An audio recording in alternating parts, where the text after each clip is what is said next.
तो चलिए बुलेटिन की शुरुआत करते हैं बड़ी खबर के साथ। राजधानी रायपुर से बड़ी खबर सामने आ रही। केंद्रीय गृह मंत्री अमित शाह का छत्तीसगढ़ दौरा।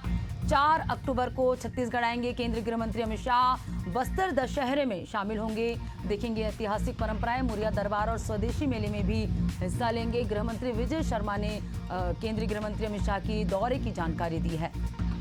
तो एक बार फिर छत्तीसगढ़ के दौरे पर पहुंचेंगे केंद्रीय गृह मंत्री अमित शाह। गृह मंत्री विजय शर्मा ने शाह के दौरे की जानकारी दी है। 4 अक्टूबर को छत्तीसगढ़ केंद्रीय गृह मंत्री अमित शाह ने बस्तर दशहरे में शामिल होंगे, ऐतिहासिक परंपराएं देखेंगे। तो एक बार फिर केंद्रीय गृह मंत्री अमित शाह का छत्तीसगढ़ दौरा है। बस्तर दशहरा के मुरिया दरबार में शामिल होंगे। गृह मंत्री विजय शर्मा ने उनके दौरे की जानकारी दी। और चलिए इसमें ज्यादा जानकारी के साथ रायपुर ब्यूरो हेड नदीम मेमन हमारे साथ जुड़ चुके हैं लाइव।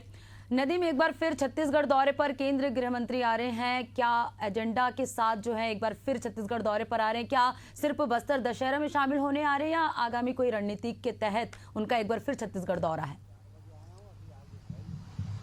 देखिए, आपको बताना चाहूंगा कि छत्तीसगढ़ में बस्तर दशहरा जो है विश्व प्रसिद्ध दशहरा है और इसको देखने के लिए विदेशी सैलानी भी दूर दूर से आते हैं। लगभग 75 दिनों तक चलने वाला ये उत्सव आदिवासी संस्कृति परंपरा की अपनी अलग पहचान के लिए जाना जाता है। इस पे मुरिया दरबार भी लगता है। मुरिया दरबार में जो है विशेष जनजाति के लोग विशेष दरबार लगाते हैं और इसी तारतम्य में जो है बीते दिनों केंद्रीय गृह मंत्री अमित शाह को निमंत्रण दिया गया था। उसे स्वीकार करते उन्होंने अपने सोशल मीडिया साइट में ट्वीट भी किया कि मैं उत्सुक हूँ बस्तर के दशहरा में शामिल होने के लिए। जिस आत्मीयता के साथ वहाँ के लोगों ने निमंत्रण दिया है, निश्चित रूप से मैं शामिल होऊंगा। उसके बाद गृह मंत्री उप मुख्यमंत्री विजय शर्मा ने इस बात की पुष्टि की और 4 अक्टूबर को एक दिवसीय दौरे पर छत्तीसगढ़ अमित शाह गृह मंत्री अमित शाह पहुंचेंगे। अमित शाह यहाँ पहुंच करके बस्तर के विश्व प्रसिद्ध दशहरे में शामिल होंगे, वहीं मुरिया दरबार में भी शामिल होंगे। साथ ही केंद्र सरकार जिस तरह से लगातार स्वदेशी अपना अभियान चला रही है, तो स्वदेशी मेले में भी जो है गृह मंत्री अमित शाह शामिल होंगे। साथ ही नक्सल अभियान जिस तरह से तेज चल रहा है छत्तीसगढ़ में, जिस तरह से सफाया किया जा रहा है पुलिस जवानों के तरफ की रणनीति बना करके, सरकार और जवानों की रणनीति बना करके जिस तरह से पीछे धकेला जा रहा है, उस पर एक अहम रणनीति भी अमित शाह बनाने वाले हैं। क्योंकि 2026 तक माओवाद का खात्मे का लक्ष्य रखा है और वो 6 महीने का ही वक्त बाकी है। ऐसे में देखने वाली बात ये होगी कि अमित शाह जब छत्तीसगढ़ आते हैं तो अगली कौन सी रणनीति नक्सलवाद के लिए यहाँ देते हैं, किस तरह से खाका बनाते हुए नजर आएंगे। तो काफी अहम ये दौरा होगा, जहाँ बस्तर दशहरे में शामिल होंगे, वही मुरिया दरबार में शामिल भी जो है होने वाले हैं। बिल्कुल नदीम, तो काफी अहम दौरा है। केंद्रीय गृह मंत्री अमित शाह का एक बार फिर छत्तीसगढ़ के दौरे पर पहुंचेंगे। बस्तर दशहरा के मुरिया दरबार में जो है दर्शन करेंगे और कहीं ना कहीं जो आगामी समय में उन्होंने जो लक्ष्य रखा है 2026 तक नक्सलवाद को खात्मा करने की, तो जवानों से भी मुलाकात करेंगे और आगामी रणनीति को लेकर चर्चा करेंगे। नदीम बने रहेगा, आपसे आगे और भी जानकारी लेंगे। अगली बड़ी खबर की रुख करेंगे राजधानी रायपुर से। शीतला तालाब में मिली अज्ञात युवक की लाश मिलने से क्षेत्र में सनसनी फैल गई है। मृतक की नहीं हो पाई है पहचान। मोआ पंडित थाना क्षेत्र का ये पूरा मामला है। बड़ी खबर आपको बता रहे हैं, राजधानी रायपुर स्थित शीतला तालाब में एक युवक का शव मिला है। मोआ पंडित थाना क्षेत्र का ये पूरा मामला है। तो शीतला तालाब में अज्ञात युवक की लाश मिली है। मोआ पंडित थाना क्षेत्र का ये पूरा मामला है, जहां शीतला तालाब में एक अज्ञात युवक की लाश मिली है। लाश मिलने से क्षेत्र में सनसनी भी फैल गई है। और चलिए इस पर ज्यादा जानकारी के साथ सहयोगी नदीम हमारे साथ लगातार बने हुए हैं। नदीम, मोआ पंडित स्थित शीतला तालाब में एक अज्ञात युवक की लाश मिली है, कब की घटना है, क्या वजह सामने आई है? देखिए, आपको बताना चाहूंगा कि राजधानी रायपुर के सड्डू इलाके के शीतला तालाब में एक नौजवान युवक की तैरती लाश जो है देखी गई, जिसके बाद वहाँ जो है वहाँ के लोग, घटना से इलाके में हड़कंप मचा हुआ है। वहाँ के लोग उसको देख करके काफ़ी भयभीत नजर आ रहे थे और उसके बाद पुलिस को सूचना दी गई। पुलिस जो है मृतक के शव को जो है बाहर निकालकर एफसीएल की टीम भी वहां पहुंची है। ये पता लगाने की कोशिश की जा रही है कि नौजवान कौन है। हालांकि ये हत्या की भी आशंका जो है वो जताई जा रही है। इस पूरे मामले में पुलिस तफ्तीश कर रही है और तफ्तीश करने के बाद मृतक की पहचान भी जो है वो करने में जुटी हुई है। बिल्कुल, तो बुआ पंडित थाना क्षेत्र का मामला जहां एक अज्ञात युवक की लाश मिली है और लाश मिलने से दहशत में है लोग और पुलिस आगे की जांच करे। शुक्रिया नदीम तमाम जानकारी से जुड़ने के लिए। अगली बड़ी खबर की रुख करेंगे जगदलपुर से। भीमसेन जलप्रपात में बड़ा हादसा हो गया है। फोटो खींचने के दौरान युवक हादसे का शिकार हुआ। जलप्रपात में डूबने से युवक की मौत हुई है। एसडीआरएफ की टीम ने शव को बाहर निकाला। जगदलपुर से बड़ी खबर आपको बता रहे, जहां जलप्रपात में डूबने से एक युवक की मौत हो गई है। एसडीआरएफ की टीम ने शव को बाहर निकाला। जगदलपुर से बड़ी खबर आपको बता रहे हैं, जहां एक बड़ा हादसा हुआ है। हादसे का शिकार एक युवक हुआ। जलप्रपात में डूबने से युवक की मौत हुई। दरअसल फोटो खींचने के दौरान युवक हादसे का शिकार हुआ और जलप्रपात में डूबने से युवक की मौत हुई। और चलिए इस पे ज्यादा जानकारी के साथ बस्तर ब्यूरो चीफ प्रशांत गजभी हमारे साथ लाइव जुड़ चुके हैं। प्रशांत, जगदलपुर के भीमसेन जलप्रपात में बड़ा हादसा हुआ है, कब की घटना है, क्या वजह सामने आई है? देखिए पद्मा, ये पूरा मामला तोंगपाल के पास जो बहुत नक्सल प्रभावित क्षेत्र है क्यूर गांव, वहां का है कि जहां पर भीमसेन जलप्रपात है।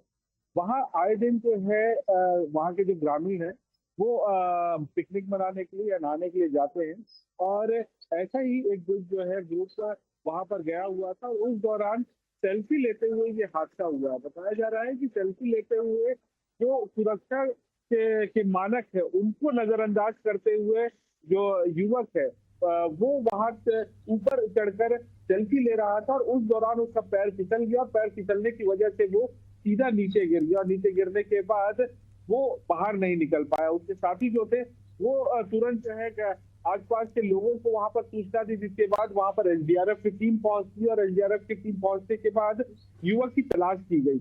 लेकिन जब युवक मिला तो वो मृत अवस्था में था। हालांकि उसे फिर त्वरित रूप से वहां से निकाला गया और निकालने के बाद बहुत प्रयास किया गया कि युवक को बचाया जाए, लेकिन युवक की मौत हो चुकी थी। तो बिल्कुल बताया जा रहा था जिस तरीके से कि वहां पर आए दिन इस तरीके के हादसे होते रहे हैं, उसके बावजूद जो है वहां पर किसी भी प्रकार के सुरक्षा के कोई इंतजाम नहीं है। हालांकि वो इलाका जो है दुर्नक्सल प्रभावित क्षेत्र है। यही वजह है कि वहां पर पुलिस और इस तरीके की व्यवस्था करना काफी मुश्किल होता है, क्योंकि एसडीआरएफ की टीम भी जब वहां पर पहुंची तो जवानों द्वारा रोड ओपनिंग पार्टी वहां पर लगाई गई। रोड ओपनिंग पार्टी के साथ जो है वहां पर एसडीआरएफ की टीम पहुंची। तो कहीं ना कहीं कहा जा सकता है कि दुर्नक्सल प्रभावित क्षेत्र होने की वजह से सुरक्षा के इंतजाम नहीं है, लेकिन वहां किसी प्रकार की चेतावनी भी नहीं लिखी हुई है और जो ग्रामीण है वो लगातार इस तरीके से वहां पर हादसे के शिकार हो रहे हैं। उसके बावजूद भी जो है ग्रामीणों की लापरवाही जो है वो कम होती हुई नजर नहीं आई है और जिसकी वजह से एक जान भी चले गई है। क्योंकि सेल्फी लेने के होड़ में जिस तरीके से सोशल मीडिया का जमाना है और लगातार लोग अपने आप को अपडेट करने के लिए इस तरीके की लापरवाही करते हैं और ये लापरवाही कहीं ना कहीं इस युवक की जान जाने का की वजह बन गई है। बिल्कुल प्रशांत, जैसे कि आप बता रहे कि नक्सलाइट क्षेत्र है और कहीं ना कहीं सुरक्षा को लेकर भी एक बड़ा सवाल है। प्रशासन को यहाँ पर अलर्ट जारी करना चाहिए। लोगों को पता है कि बारिश का दौर है और जलप्रपात जो है रौद्र रूप में है, तो कहीं ना कहीं प्रशासन की तरफ से भी ये एक बड़ी लापरवाही हुई है। शुक्रिया प्रशांत तमाम जानकारी से जुड़ने के लिए। और अगली बड़ी खबर की रुख करेंगे ग्वालियर से। आरओबी पुल में गड्ढे होने से बढ़ रहे हादसे। सेतु विभाग और रेलवे विभाग ने मिलकर बनाया है ब्रिज। पुल से निकलने वाले वाहन हो रहे हादसे का शिकार। पुल मरम्मत करने के लिए विभाग ने कई बार लिखा है पत्र।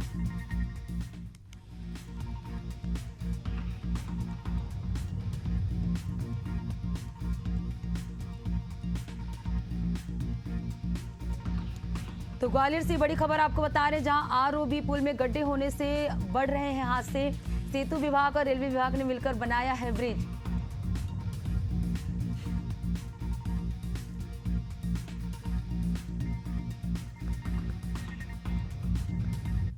लखनऊ से बड़ी खबर सामने आ रही। सपा की दलित नेताओं को साधने की रणनीति। बसपा ने मायूस दलित मतदाताओं को जोड़ेगी सपा। सजातीय नेताओं की गांव-गांव में लगाई गई है ड्यूटी। सपा अंबेडकर वाहिनी के नेता जातीय प्रभाव वाले इलाकों में करेंगे बैठकों में पीडीए को एकजुट करने का करेंगे प्रयास।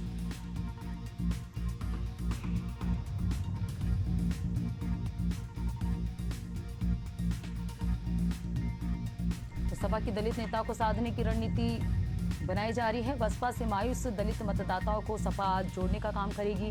सजातीय नेताओं की गांव-गांव में ड्यूटी लगाई गई। अगली बड़ी खबर की रुख करेंगे जगदलपुर से। एक्शन मोड में खनिज विभाग और खनिज के अवैध परिवहन पर विभाग ने कार्रवाई की है। 12 वाहनों को जब्त किया। लगातार शिकायत के बाद विभाग जागा है। तो लगातार शिकायत के बाद विभाग अपनी कुंभकर्णी नींद से जागा है। बड़ी खबर आपको बता रहे, जहां 12 वाहनों को यहां विभाग ने जब्त किया। लगातार शिकायत के बाद विभाग जागा है। तो जगदलपुर से खबर आपको बता रहे, जहां एक्शन मोड पर खनिज विभाग है और खनिज के अवैध परिवहन पर विभाग ने बड़ी कार्रवाई की है। लगातार जो है शिकायत के बाद यहां पर विभाग ने कार्रवाई की और इस दौरान 12 वाहनों को जब्त किया है। लगातार शिकायत के बाद कुंभकर्णी नींद से विभाग जागा है।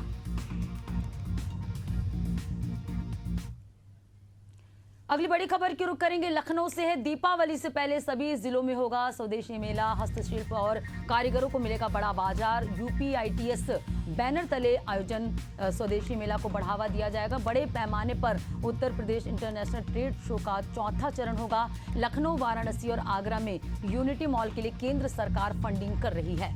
योगी सरकार की सभी 75 जिलों में यूनिटी मॉल स्थापित करने की योजना बनाई जा रही है। हर जिले में मंत्री और विधायक करेंगे शुभारंभ। तो दीपावली से पहले स्वदेशी मेला का आयोजन किया जाएगा। हस्तशिल्प और कारीगरों को बाजार मिलेगा। यूपीआईटीएस बैनर तले इसका आयोजन किया जाएगा और स्वदेशी को बढ़ावा मिलेगा।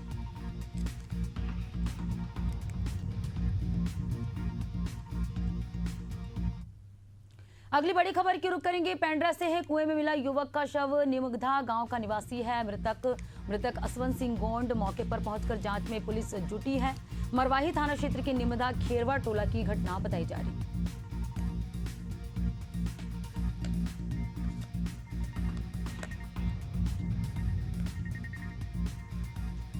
बड़ी खबर आपको बता रहे हैं पेंड्रा से, जहां कुएं में एक युवक का शव मिला है। निमदा गांव का निवासी मृतक असवंत सिंह गोंड।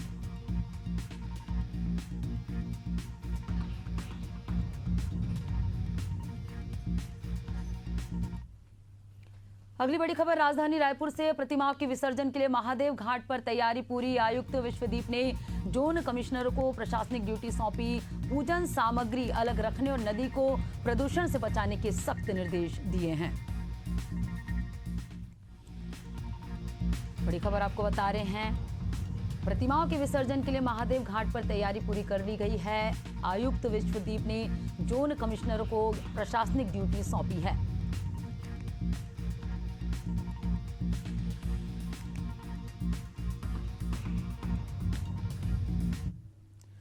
अगली बड़ी खबर राजधानी भोपाल से है। शराब तस्करी पर बड़ी कार्रवाई हुई है। अवैध विदेशी देशी शराब का जखीरा बरामद हुआ है। पंचशील नगर में खंडर नुमा घर में देशी मदिरा बरामद।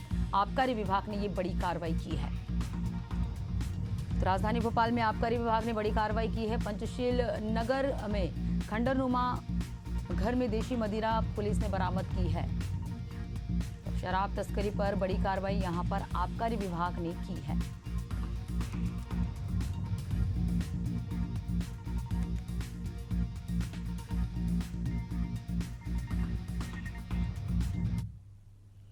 अगली बड़ी खबर राजधानी रायपुर से। राजधानी में अर्बन नक्सल नेटवर्क चलाने वाला गिरफ्तार। एसआईए ने जग्गू उर्फ रमेश कुरसम को किया गिरफ्तार। एनआईए कोर्ट में पेशी के बाद 9 अक्टूबर तक न्यायिक रिमांड पर जेल भेजा गया। इससे पहले चंगोरा भाटा से जग्गू और उसकी पत्नी कमला की गिरफ्तारी हुई थी। कोरबा के रामा की चाम को भी गिरफ्तार कर जेल भेजा गया है। तो अर्बन नक्सल मामले में ये बड़ा अपडेट आपको बता रहे हैं। बड़ी खबर आपको बता रहे हैं राजधानी रायपुर से, जहां राजधानी में अर्बन नक्सल नेटवर्क चलाने वाला गिरफ्तार हुआ है। एसआईए ने जग्गू उर्फ रमेश कुरसम को गिरफ्तार किया। एनआईए कोर्ट में पेशी के बाद 9 अक्टूबर तक न्यायिक रिमांड पर जेल भेजा गया। इससे पहले चंगोरा भाटा से जग्गू और उसकी पत्नी कमला की गिरफ्तारी हुई थी। कोरबा के रामा की चाम को भी गिरफ्तार कर जेल भेजा गया। तो राजधानी में अर्बन नक्सल नेटवर्क चलाने वाले को पुलिस ने गिरफ्तार कर लिया है। एसआईए ने जग्गू उर्फ रमेश कुरसम को गिरफ्तार किया है। एनआईए कोर्ट में पेशी के बाद 9 अक्टूबर तक न्यायिक रिमांड पर भी जेल भेजा गया। इससे पहले चंगोरा भाटा से जग्गू और उसकी पत्नी कमला की गिरफ्तारी हुई थी। साथ ही कोरबा के रामा की चाम को भी गिरफ्तार कर जेल भेजा गया। तो राजधानी में अर्बन नक्सल नेटवर्क चलाने वाले को गिरफ्तार किया गया। एसआईए ने जग्गू उर्फ रमेश कुरसम को गिरफ्तार किया है।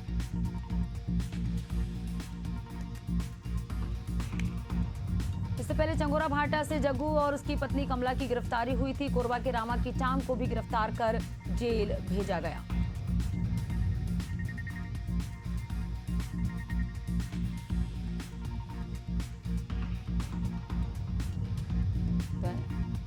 एनआईए कोर्ट में पेशी के बाद 9 अक्टूबर तक न्यायिक रिमांड पर भेजा गया। इससे पहले चंगोरा भाटा से जग्गू और उसकी पत्नी कमला की गिरफ्तारी हुई थी। और चलिए इस पे ज़्यादा जानकारी के साथ रायपुर ब्यूरो हेड नदीम मेमन हमारे साथ जुड़ चुके हैं। नदीम, अर्बन नक्सलाइट वाला जो मामला है उस पर बड़ा अपडेट सामने आया, आपसे जानेंगे। देखिए, आपको बताना चाहूंगा कि राजधानी लखनऊ में नक्सल नेटवर्क को ऑपरेट करने वाले 2 नक्सली अर्बन नक्सली को पुलिस ने बीते दिनों गिरफ्तार किया था। उसके बाद बिलासपुर के एनआई कोर्ट में पेश किया गया, जहाँ से उन्हें 9 अक्टूबर को न्यायिक रिमांड पर जेल भेज दिया। इससे पहले उसे जेल पर पुलिस ने पूछताछ भी दी थी। पूछताछ से कई अहम खुलासे हुए थे कि उनका नेटवर्क कहाँ से है, किस तरह से है। साथ ही एक और खुलासा किया था कि कोरबा में जो रामा किचमा का की जानकारी पुलिस ने लगी थी। इसके बाद कोरबा से दूसरे अर्बन नक्सली को गिरफ्तार किया था। ऐसे वैसे सभी के सामने लोगों की निगरानी कर रही है। अर्बन नक्सल नेटवर्क को लेकर के जांच बेहद गंभीर नजर आ रही है, क्योंकि जिस तरह से चंगोरा भाटा में जग्गू उर्फ रमेश और कमला की गिरफ्तारी है, उसके बाद पूछताछ के बाद अहम खुलासे हुए, क्योंकि खुलासे हुए और अर्बन नक्सली का जो नेटवर्क शहरी क्षेत्र में फैला है, किस तरह से काम कर रहे थे, किन किन अधिकारी का काम किया और जिस तरह से दस्तावेज मिले हैं, उन तमाम दस्तावेज की दिया। हालांकि अब जो है तीनों को कोर्ट में पेश करने का जेल भेज दिया है। बिल्कुल नदीम, आगे क्या कुछ कार्रवाई होगी देखने वाली बात होगी। कोरबा के रामा की चाम को भी जो गिरफ्तार कर जेल भेजा गया है। शुक्रिया तमाम जानकर हमसे जुड़ने के लिए।